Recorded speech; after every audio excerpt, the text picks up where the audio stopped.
നമസ്കാരം, ഭാരത് ലൈവിലേക്ക് സ്വാഗതം. നമസ്കാരം. ശരിക്കും ഈയുടെ മാസപ്പടി കേസിൽ അന്വേഷണം തിരിച്ച് നാടകീയമായൊരു അവസ്ഥയിലേക്ക് നീങ്ങിക്കൊണ്ടിരിക്കുകയാണ്. അതെ, വഴിത്തിരിവാണെന്നൊക്കെ കേൾക്കുന്നുണ്ട്. അങ്ങനെയാണെങ്കിൽ ആ വിഷയം എന്താണ്? കാരണം വഴിത്തിരിവ് എന്ന് പറയുമ്പോൾ ഇവർ ഒരുപാട് ആകാംക്ഷകൾ, ഒരുപാട് ചോദ്യങ്ങൾ ഇട്ടുകൊടുത്ത് ആരെ ആദ്യം ചോദ്യം ചെയ്യും, അങ്ങനെയൊക്കെയുള്ള ചെറിയ നിർണായകമായ നീക്കങ്ങൾ. പക്ഷെ അത് വളരെ ഇടിയായതുകൊണ്ട് തന്നെ അതീവ രഹസ്യമാണ് ഈ നീക്കങ്ങൾ, അല്ലേ? അതെ. അപ്പോൾ എന്താകും ഇനി ഇഡിയുടെ അടുത്ത നീക്കം? നമുക്ക് ഒന്ന് അവലോകനം ചെയ്യാൻ പറ്റുന്ന തരത്തിൽ എന്തായിരിക്കും? പുതിയ ചില സൂചനകളൊക്കെ വന്നിട്ടുണ്ട്. അതായത് ഇഡി താങ്കൾ പറഞ്ഞതുപോലെ ഒരു വഴിത്തിരിവിലാണ് അന്വേഷണം. അതായത് വളരെ കൃത്യമായിട്ട് നേരത്തെ 2 കമ്പനികൾ തമ്മിലുള്ള ഇടപാടായിരുന്നു. അതിനുള്ളിൽ നടന്നിരിക്കുന്ന സാമ്പത്തിക ക്രമക്കേടുകൾ, പണം ഒരു സേവനം നൽകി പണം വാങ്ങി എന്ന് ഒരു കമ്പനി പറയുമ്പോൾ മറ്റേ കമ്പനി ഇന്ന സേവനത്തിനായിട്ട് ഞാൻ ഇത്ര പണം നൽകി എന്ന് മറുപടി കൊടുക്കുന്നുണ്ട്. പക്ഷേ സേവനം എന്താണ് നൽകിയത്, എത്രത്തോളം അളവിൽ നൽകിയിട്ടുണ്ട് തുടങ്ങി അതിൻ്റെ ആഴങ്ങളിലേക്ക് ചെല്ലുമ്പോൾ കൃത്യമായ ഉത്തരം നൽകാൻ കഴിയുന്നില്ല 2 കൂട്ടർക്കും. അതാണ് അവിടുത്തെ പ്രശ്നം. ഇപ്പോൾ അതിൽ അന്വേഷണം വളരെ കൃത്യമായിട്ട് എക്സാലോജിക്കിൻ്റെ ഉടമ വീണ തായ്ക്കണ്ടിയിലേക്കും അതുപോലെ തന്നെ CMRLൻ്റെ MD ശശിധരൻ കർത്തയിലേക്കും ആണ് നേരത്തെ ഒതുങ്ങി നിന്നിരുന്നതെങ്കിൽ ഇപ്പോൾ മറ്റൊരാൾ കൂടി ഈ അന്വേഷണത്തിൻ്റെ ഭാഗമാകുന്നു. അത് മറ്റാരുമല്ല, വീണ തായ്ക്കണ്ടിയുടെ അച്ഛൻ, മുൻ മുഖ്യമന്ത്രി, ഇപ്പോഴത്തെ പ്രതിപക്ഷ നേതാവ് സഖാവ് പിണറായി വിജയനാണ്. അപ്പോൾ അന്വേഷണം ഒരു ത്രികോണ ബന്ധത്തിലേക്കാണ് അന്വേഷണം ഇപ്പോൾ ചെന്നെത്തി നിൽക്കുന്നത്. ഇതിൽ ശശിധരൻ കർത്തയെ ചോദ്യം ചെയ്തപ്പോൾ വിവിധ പാർട്ടികൾക്കും സംഘടനകൾക്കും താൻ കൈയയച്ച് പണം നൽകിയിട്ടുണ്ട് എന്ന മൊഴി അദ്ദേഹം നൽകിയിട്ടുണ്ട്. നമുക്ക് ആ മൊഴിയൊക്കെ പുറത്തു വന്നതാണ്. എല്ലാ പാർട്ടിക്കാരും എൻ്റെ കയ്യിൽ നിന്ന് പണം വാങ്ങിയിട്ടുണ്ട്. അത് CPM മാത്രമല്ല, അല്ലെങ്കിൽ കഴിഞ്ഞ 10 വർഷം ഭരിച്ചിരുന്ന CPM മാത്രമല്ല, LDFിലെ അംഗങ്ങൾ, LDF മുന്നണിയിലെ ഘടകകക്ഷികൾ മാത്രമല്ല, പ്രതിപക്ഷത്തിരുന്നവരും ഒരു MLA പോലും ഇല്ലാതിരുന്ന പാർട്ടിക്കാരും ഒക്കെ സംഭാവന ചോദിച്ചു വന്നിട്ടുണ്ട്, സംഭാവന നൽകിയിട്ടുണ്ട്. അതിൻ്റെയൊക്കെ കണക്ക് അദ്ദേഹത്തിൻ്റെ കയ്യിലുണ്ട്. ചിലർക്കൊക്കെ കൈയയച്ചു വഴിവിട്ടുമൊക്കെ സംഭാവന കൊടുത്തിട്ടുണ്ട്. അതും ഇപ്പോൾ ഏതാണ്ടൊക്കെ പുറത്തു വന്നിരിക്കുന്നു. അപ്പോൾ അതല്ല അവിടുത്തെ വിഷയം. സംഭാവന നൽകിയതല്ല വിഷയം. ഇതിൽ പല നേതാക്കളും അവരുടെ വ്യക്തിപരമായ ആവശ്യങ്ങൾക്കൊക്കെ പണം വാങ്ങിയിട്ടുണ്ടാകാം, നമുക്കറിയില്ല. അതിനെക്കുറിച്ച് അതിൻ്റെ ആ വശങ്ങളിലേക്ക് പോകുന്നില്ല. പക്ഷേ ഇവിടെ ഈ ശശിധരൻ കർത്തയോട് എക്സാലോജിക് എന്ന് പറയുന്ന കമ്പനിക്കും അതിൻ്റെ ഉടമസ്ഥയായ വീണ തായ്ക്കണ്ടിക്കും എന്തിന് ഇത്രയും വലിയ തുക നൽകി? 3,78,00,000 രൂപയോ 76 ലക്ഷം രൂപയോ എന്തോ ആണ് നൽകിയിരിക്കുന്നത്. അപ്പോൾ എന്തിന്? അതായത് ഒരു വർഷം 96 ലക്ഷം രൂപ വെച്ച് നൽകി എന്നാണ് പറയുന്നത്. പിന്നെ എന്തിന് ഇത്രയും തുക നൽകി എന്ന് ചോദിക്കുമ്പോൾ അദ്ദേഹത്തിന് യുക്തിസഹമായൊരു മറുപടി പറയാൻ കഴിയുന്നില്ല. ഇതാണിപ്പോൾ നിലവിൽ ഇഡി പുറത്തുവിടുന്ന വിവരങ്ങളുടെ അടിസ്ഥാനത്തിൽ പരിശോധിക്കുമ്പോൾ നമ്മളെ പോലെയുള്ള ആൾക്കാർ ചെന്നെത്തി നിൽക്കുന്ന ഒരു നിഗമനം അതാണ്. അതായത് എന്തിന് എക്സാലോജിക്കുമായിട്ട് താങ്കൾ ഈ ഇടപാട് നടത്തി, ഇത്രയും വലിയ തുക എന്തിനു കൊടുത്തു? സാധാരണ ആനുവൽ മെയിൻ്റനൻസ് കോൺട്രാക്റ്റ് എന്നൊക്കെ പറഞ്ഞാൽ നമുക്കറിയാം അത് എത്ര വരെ പോവും, പരമാവധി എത്രയാണ് ഒരു വർഷത്തേക്ക് വാങ്ങുന്നത്. സോഫ്റ്റ്വെയറിൻ്റെ ആനുവൽ മെയിൻ്റനൻസ് കോൺട്രാക്റ്റിന് വാങ്ങുന്ന തുകയൊക്കെ നമുക്കറിയാം. ഈ അഡ്ജുഡിക്കേറ്റിംഗ് കമ്മിറ്റി മുമ്പാകെ 2024 ഏപ്രിലിൽ ശശിധരൻ കർത്ത നൽകിയ മൊഴി, ആ മൊഴിയാണല്ലോ ഈ ഇഡിക്ക് മുമ്പേ കൊടുത്ത മൊഴി. അവിടെ അഡ്ജുഡിക്കേറ്റിംഗ് റിപ്പോർട്ടായിട്ട് അങ്ങോട്ട് കൊടുത്തു. അതിലും ഈ വീണ പറയുന്നത് നടപടികൾക്ക് വേണ്ടിയിട്ടാണ് കൊടുത്തത്. അതിലും ശശിധരൻ കർത്ത പറയുന്നത് റിപ്പോർട്ടിന്റെ ഭാഗമായി വന്നത് പിണറായി അച്ഛൻ മുഖ്യമന്ത്രി ആയതുകൊണ്ട് അടുപ്പത്തിന്റെ പേര്. അവിടെ ഒരു വ്യത്യാസമുണ്ട്. അച്ഛൻ മുഖ്യമന്ത്രി ആയതുകൊണ്ട് ഞാൻ മകൾക്ക് പണം നൽകി എന്നല്ല അദ്ദേഹം പറഞ്ഞിരിക്കുന്നത്, മറിച്ച് കരാർ നൽകിയിരിക്കുന്നത്. അതായത് വീണ ഈ കരാറിൽ എത്താൻ കാരണം അച്ഛന്റെ സ്വാധീനമാണ്. പക്ഷെ കരാറിലൊന്നും ചെയ്തിട്ടില്ല. അല്ല, കരാറിൽ സേവനമൊന്നും കൊടുത്തിട്ടില്ല, പണം വാങ്ങിയിട്ടുണ്ട് താൻ. അതാണ് ദുരൂഹത. അപ്പോൾ അതവിടെ നിൽക്കുന്നു. 2, വീണയോട് ഇതേക്കുറിച്ച് ചോദിക്കുമ്പോൾ പുറത്തു വരുന്ന വിവരങ്ങൾ, മാധ്യമ വാർത്തകൾ, അതിൻ്റെയൊക്കെ അടിസ്ഥാനത്തിൽ നമ്മൾ ചെന്നെത്തി നിൽക്കുന്നത് എനിക്കിതിനെക്കുറിച്ച് കൂടുതലൊന്നും അറിയില്ല. SFIOയിൽ വീണ മറുപടി കൊടുക്കുമ്പോൾ അഭിഭാഷകൻ കൂടെയുണ്ട്. അതുകൊണ്ട് അവിടെ കുറേയൊക്കെ അഭിഭാഷകൻ പ്രതിരോധം തീർത്തിട്ടുണ്ട്.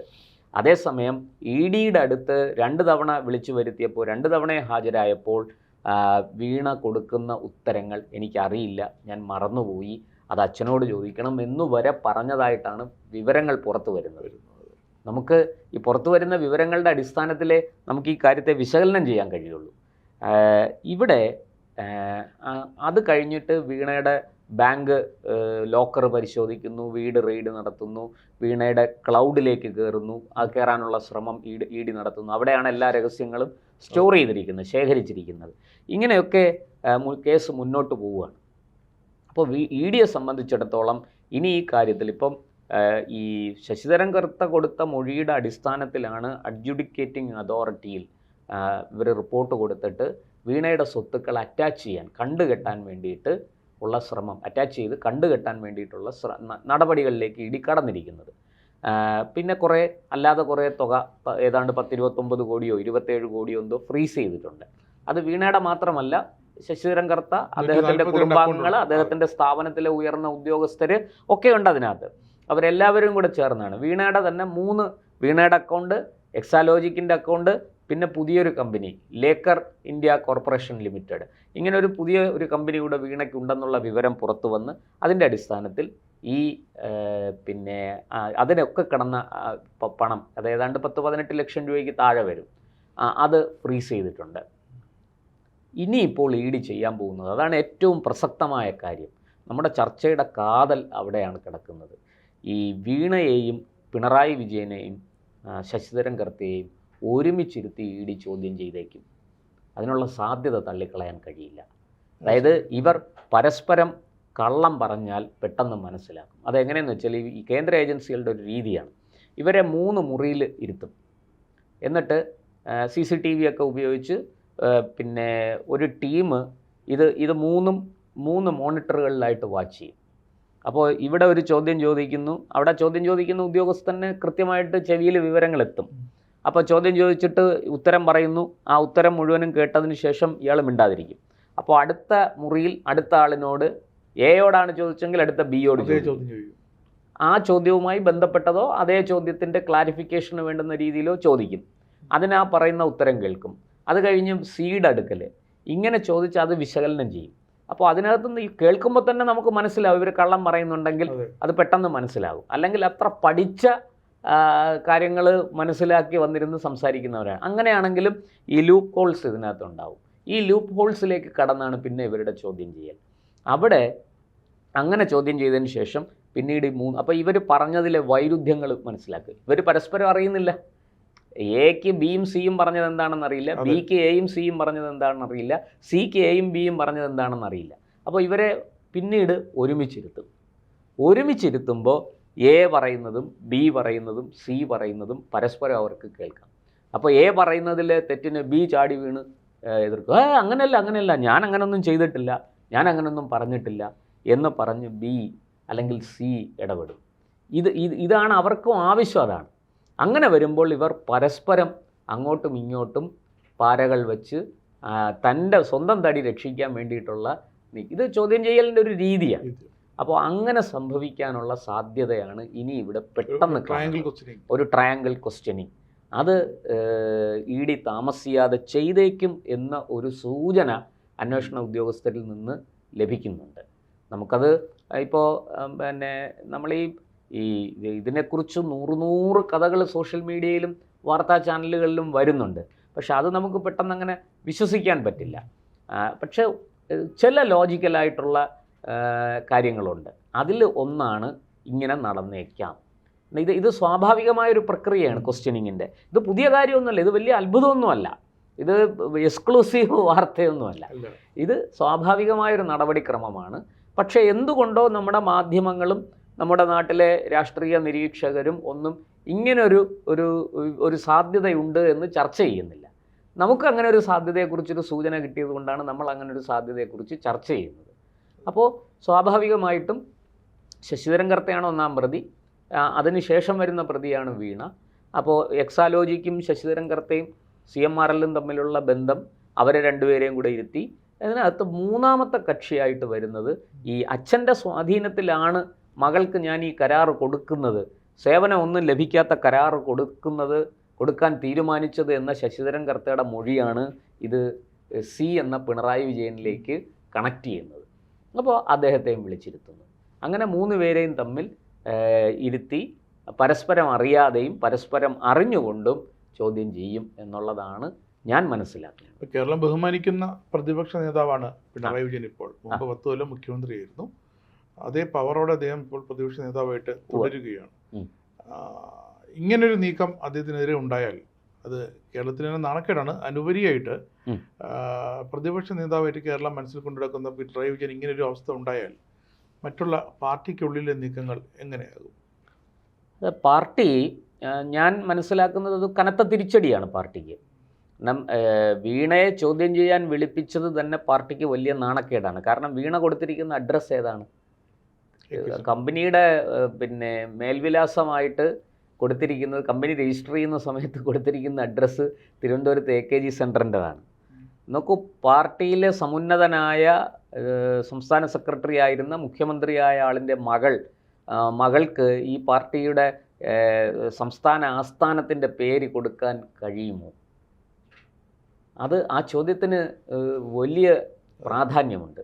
അതാണ് കൊടുത്തിരിക്കുന്നത്. അപ്പോൾ അത് തന്നെ പാർട്ടിക്ക് ഒരു കനത്ത തിരിച്ചടിയാണ്. നമ്മുടെ കേരളത്തിലെ മാധ്യമപ്രവർത്തകരാരെങ്കിലും ഈ വിഷയം വളരെ ഗൗരവത്തിൽ പാർട്ടി സെക്രട്ടറിയോടോ മുഖ്യമന്ത്രിയോടോ ചോദിക്കുന്നുണ്ടോ? ഞാൻ മനസ്സിലാക്കുന്നത് ഇത് രേഖകളിൽ നിന്ന് കിട്ടിയതാണല്ലോ, അത് നമ്മൾ കയ്യിൽ നിന്നിടുന്ന വിവരങ്ങളൊന്നുമല്ല. അങ്ങനെയെങ്കിൽ ഇതിന് കൃത്യമായൊരു മറുപടി അവർ പറയട്ടെ. ഇതിലെന്താണ് സംഭവിച്ചിരിക്കുന്നത്, എന്തുകൊണ്ട് ഇങ്ങനെ അഡ്രസ്സ് കൊടുത്തു, അല്ലെങ്കിൽ ഈ പറയുന്ന വാർത്ത തെറ്റാണ് എന്ന് നിഷേധിക്കുകയെങ്കിലും ചെയ്യട്ടെ. അങ്ങനെ ഒന്നും സംഭവിക്കുന്നില്ല.